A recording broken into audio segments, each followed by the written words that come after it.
مصطفیٰ نے شرجینا کو غصے میں گھر سے نکال دیا۔ جی ہاں، تو وہ یہ سہ نہیں کر پایا کہ شرجینا کا پاپا آ گیا اور اس کو کھڑی کھڑی 10 باتیں سنا دی۔ تو مصطفیٰ نے غصے میں آ کے شرجینا کو گھر سے باہر نکال دیا۔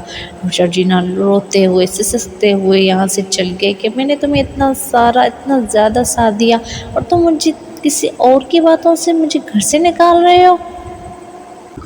تو آپ لوگ بھی آگے ویڈیو دیکھنے کے لیے سب سے پہلے سبسکرائب کریں اور لائک کریں۔ اگر سبسکرائب لائک ہوگا تو ہی آگے آپ کو باتیں سمجھ میں آ جائیں گی۔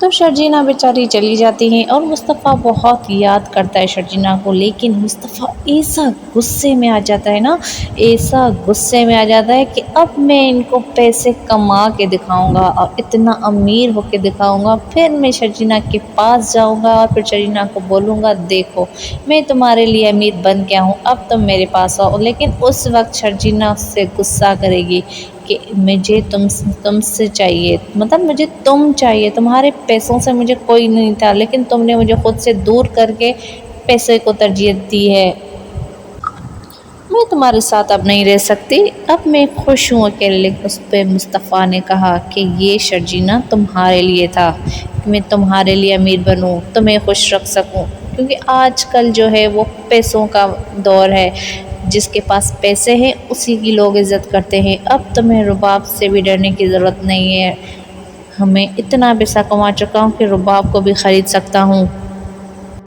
لیکن شرجینا نے کہا کہ میں رباب سے کوئی کمپیئر نہیں کرنا چاہتی، رباب کہاں اور میں کہاں، میرے آگے پیسوں کی اہمیت نہیں ہے۔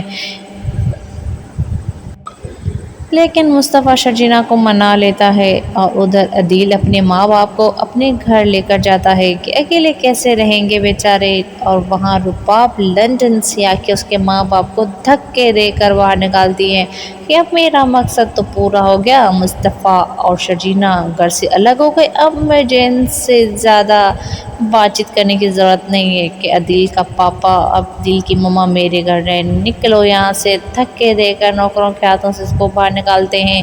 کیا آپ لوگوں کو اچھا لگتا ہے؟ نہیں نا؟ تو آپ لوگ سبسکرائب کریں نا، باتیں سنتے ہیں نہ سبسکرائب کریں گے نہ لائک کریں گے، صرف بس باتیں سننا، لیکن اچھی باتیں لائک کیا کریں۔